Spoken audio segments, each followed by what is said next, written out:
Good morning student. Molecular biology का आज का हमारा टॉपिक है एक्सॉन एंड इंट्रॉन। डीएनए के बारे में आप पढ़ चुके हैं। DNA polynucleotide double helix model आपने देखा है डीएनए का। डीएनए में दो स्ट्रैंड होती हैं। एक स्ट्रैंड को टेम्पलेट स्ट्रैंड कहते हैं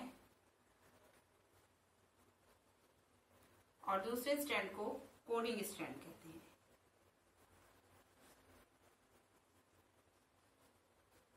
जो टेम्पलेट स्ट्रैंड होती है उससे एमआरएनए का फॉर्मेशन होता है उसके ऊपर और एमआरएनए से प्रोटीन बनती है। ये जो प्रोसेस है इंफॉर्मेशन को डिकोड करने का, उस प्रोसेस को हम कहते हैं सेंट्रल डॉग्मा।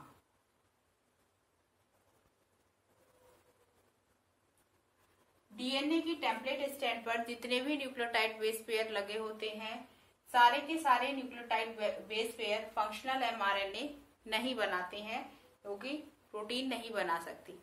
तो ऐसे डीएनए में ऐसी सीक्वेंस न्यूक्लियोटाइड का जो कि फंक्शनल एमआरएनए बना सकते हैं, इससे प्रोटीन बनती है, वो सारे जो न्यूक्लियोटाइड के सीक्वेंस हैं उनको हम एक्सॉन कहते हैं। एक्सॉन की अगर हम डेफिनेशन देखें,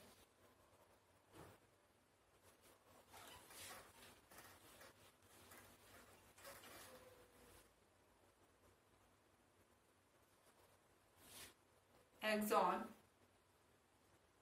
are the sequence present on template strand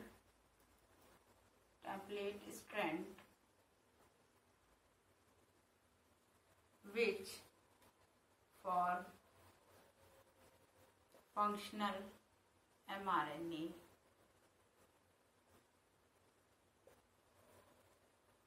axon वो न्यूक्लियोटाइड बेस पेयर का sequence of nucleotide base pair. तो वो न्यूक्लियोटाइड बेस पेयर का सीक्वेंस है टेम्पलेट स्ट्रैंड का जो कि फंक्शनल एमआरएनए बना सकता है, एक्सॉन कहलाता है। एक्सॉन अल्टरनेटिवली यूज किया जाता है टर्म फॉर जीन। किसी भी यूकैरियोट या प्रोकैरियोट का डीएनए बहुत सारे जीन से मिलकर बना होता है, लेकिन यूकैरियोट और प्रोकैरियोट का डीएनए में एक बेसिक डिफरेंस ये होता है कि जो यूकैरियोटिक का डीएनए है उसमें जीनिक और नॉन जीनिक कंपोनेंट पाए जाते हैं, जबकि जो प्रोकैरियोट का डीएनए है वो केवल जीनिक कंपोनेंट से बना होता है। दूसरी बात ये है कि जो यूकैरियोट का डीएनए ट्रांसक्राइब होता है तो वो पूरा का पूरा डीएनए एक साथ ट्रांसक्राइब नहीं होता है, यानी कि पूरा का पूरा डीएनए एक साथ एमआरएनए नहीं बनाता है। उसका वही पार्ट एमआरएनए बनाता है जो उस स्पेसिफिक टाइम पर जिसकी नीड होती है, जबकि जो प्रोकैरियोट का डीएनए है वो पूरा जो डीएनए है एक बार में ट्रांसक्राइब हो जाता है।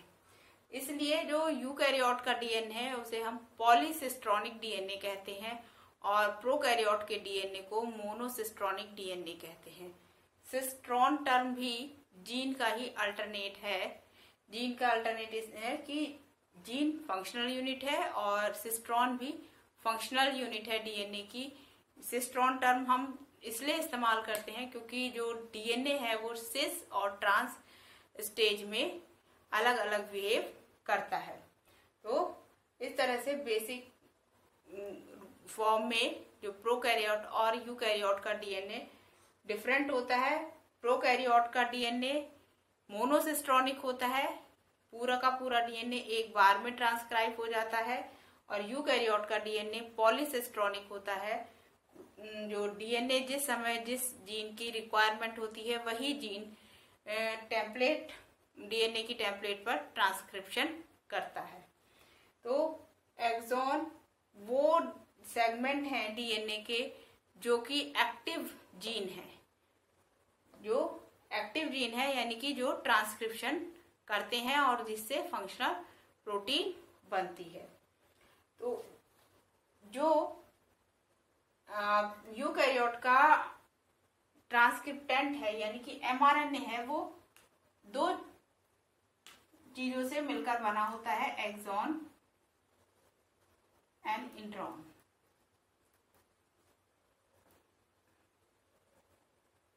इसको शॉर्ट में एक्सॉन को ई लिखेंगे और इंट्रॉन को आई। तो अगर हम देखें तो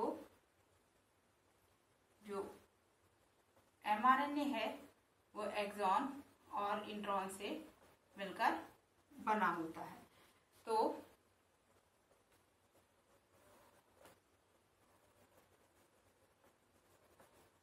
ये जो mRNA यूकैरियोट में बनता है on the template of DNA, वो फंक्शनल नहीं होता है, इसे फंक्शनल किया जाता है आफ्टर एडिटिंग। और एडिटिंग में जो इंट्रॉन का पोर्शन है वो निकाल दिया जाता है। इंट्रॉन क्या होता है?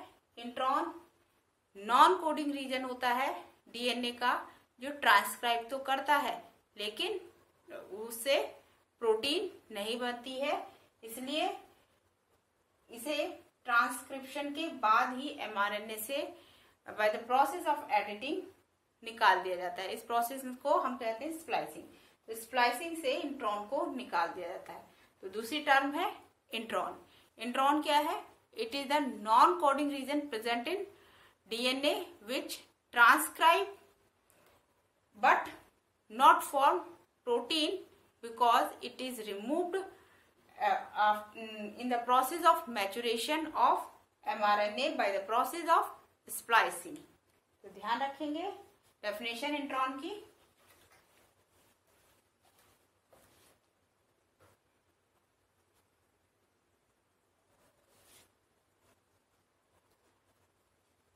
It is the non-coding region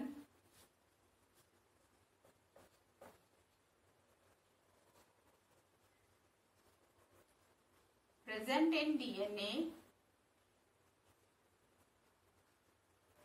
which transcribed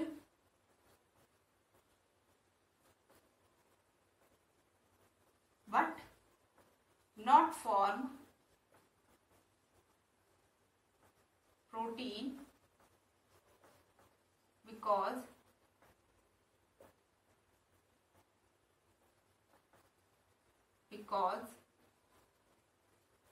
in the process of maturation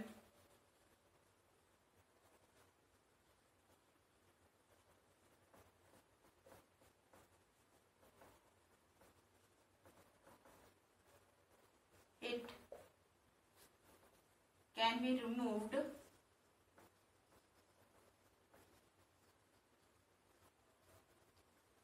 by the process of splicing।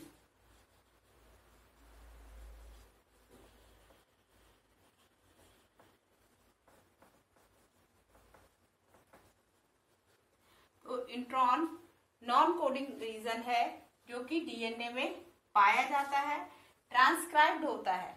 ऐसा नहीं है कि नॉन कोडिंग रीजन है तो ट्रांसक्राइब नहीं होगा, ट्रांसक्राइब होगा, लेकिन जब आरएनए का मैचुरेशन होता है यूकैरियोट में तब इसको स्प्लाइसिंग की प्रोसेस के थ्रू निकाल दिया जाता है। यहाँ पर लिखेंगे डीएनए ऑफ यूकैरियोट। इंट्रॉन हमेशा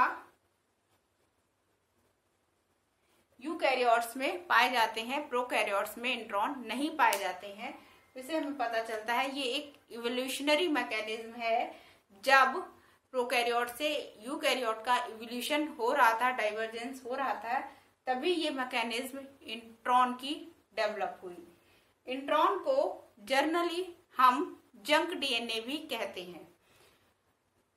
नेचर कभी भी ऐसी किसी प्रोसेस को या ऐसे किसी फीचर को सपोर्ट नहीं करती जिसमें कि जो एनर्जी है वो वेस्ट होती हो। नेचर हमेशा ऐसे प्रोसेस को सपोर्ट करती है जो कि कम एनर्जी में ज्यादा आउटकम देता हो।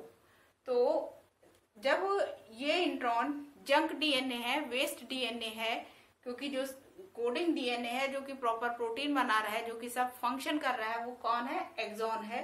तो भी इस इंट्रॉन की जरूरत क्यों पड़ी?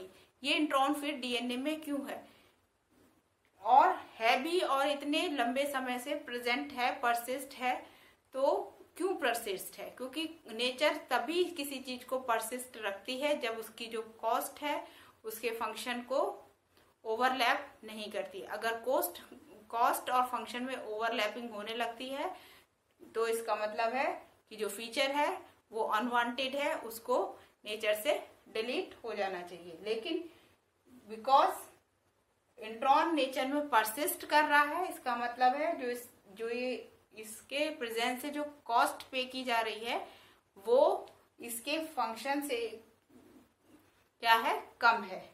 क्यों? क्योंकि ये डीएनए में है, नॉन कोडिंग है, फिर भी इसका ट्रांसक्रिप्शन हो रहा है, तो ट्रांसक्रिप्शन में एनर्जी वेस्ट हो रही है। दूसरा, फिर उसको स्प्लाइस किया जा रहा है, तो स्प्लाइसिंग में भी एनर्जी वेस्ट हो रही है। तो जो एनर्जी कहीं और यूज की जा सकती थी वो यहाँ पर वेस्ट हो रही है, क्योंकि हमें पता है जनरली ये नॉन कोडिंग है, ये कुछ करेगा तो नहीं, फिर भी ये डीएनए में प्रेजेंट है और प्रेजेंट होने के साथ साथ ट्रांसक्रिप्शन में भी पार्टिसिपेट कर रहा है, तो फिर हमें उसे काट के अलग भी करना पड़ रहा है। तो ऐसा क्यों हो रहा है? यानी कि इसकी कोई ना कोई इकोनॉमिक इम्पोर्टेंस होगी जिसकी वजह से ये जो नेचर है इस पर एनर्जी वेस्ट कर रही है। जब साइंटिस्ट ने इस पॉइंट को लेकर रिसर्च की तो पाया कि इंट्रॉन एक्चुअल में जंक डीएनए नहीं है। इंट्रॉन बहुत से स्पेसिफिक काम करते हैं। सबसे स्पेसिफिक वो जनरल जो इम्पोर्टेंस है वो ये है, एक लार्ज नॉन कोडिंग रीजन के बीच में कोडिंग रीजन होने से जो एनवायरमेंटल म्यूटेशन रैंडमली चलते रहते हैं डीएनए में, वो उनका जो प्रोबेबिलिटी है जीन में म्यूटेशन कॉज करने की वो कम हो जाती है because of presence of DNA. तो इम्पोर्टेंस देख लेते हैं इंट्रॉन की। एक्सॉन की इम्पोर्टेंस आपको पहले ही पता है क्योंकि ये कोडिंग रीजन है। तो ये क्या करता है, एक फंक्शनल प्रोटीन बनाता है जो कि आपकी फिजियोलॉजी और जेनेटिक्स को निर्धारित करती है। तो इम्पोर्टेंस ऑफ इंट्रॉन देखते हैं।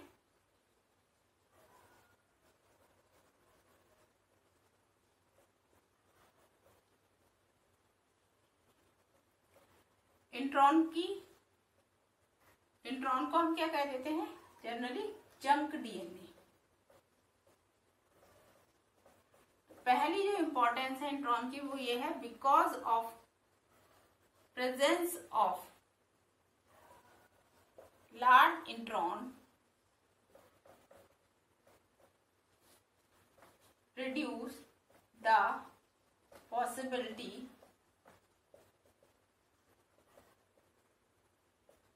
of mutation in gene। क्योंकि बहुत बड़ा डीएनए है और बहुत बड़े डीएनए बहुत ज्यादा जगह नॉन कोडिंग रीजन ने घेर रखी है, कोडिंग रीजन बहुत कम है, तो ज्यादा पॉसिबिलिटी है कि जो म्यूटेशन हो वो नॉन कोडिंग रीजन में हो।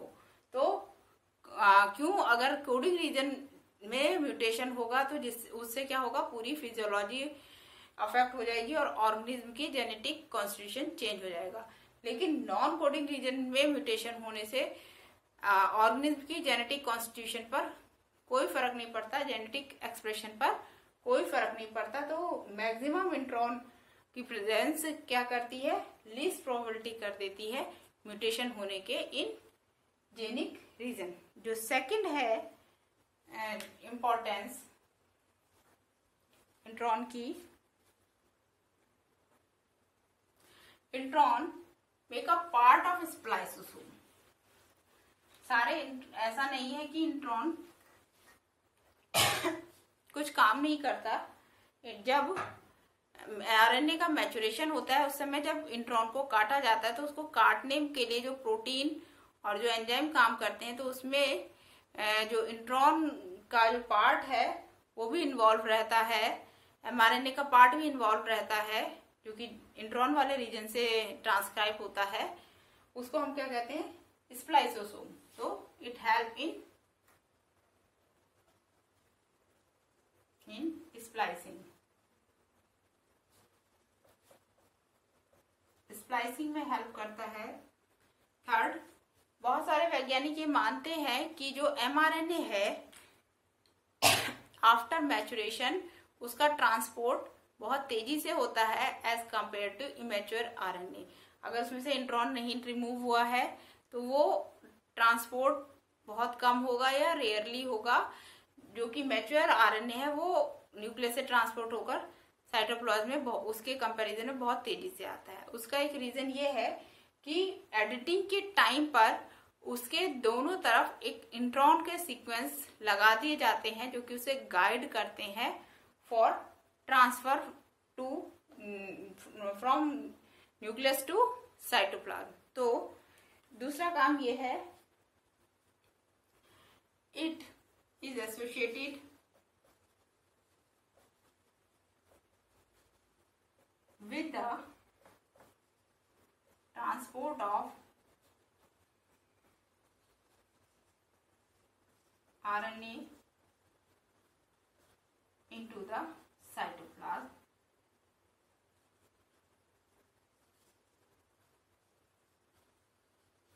from nucleus।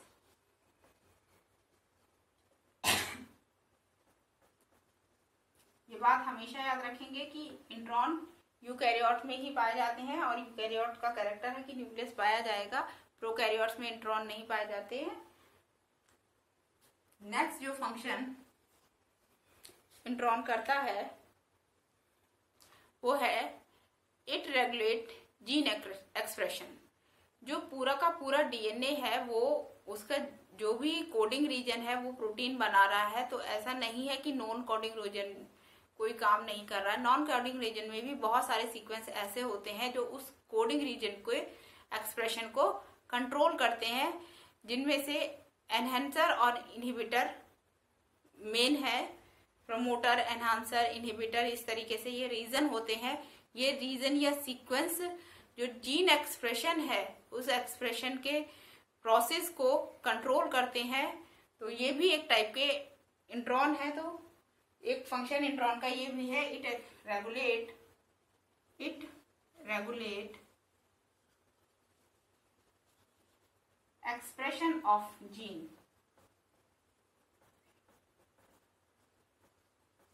जीन को के एक्सप्रेशन को रेगुलेट करता है, क्योंकि जो एनहांसर है, इनहिबिटर है, प्रमोटर है, ये सब कहाँ लोकेटेड होते हैं? ये सब non coding region of DNA में लोकेटेड होते हैं।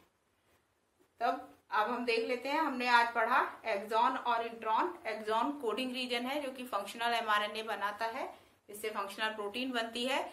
इंट्रॉन नॉन कोडिंग रीजन कहलाता है, जिसे हम जंक डीएनए भी कहते हैं, और ये फंक्शनल प्रोटीन नहीं बनाता है लेकिन फिर भी ट्रांसक्राइब्ड होता है। ऐसा नहीं है कि फंक्शनल प्रोटीन नहीं बना रहा है तो ट्रांसक्राइब नहीं होगा, नेचर में पाया जाता है।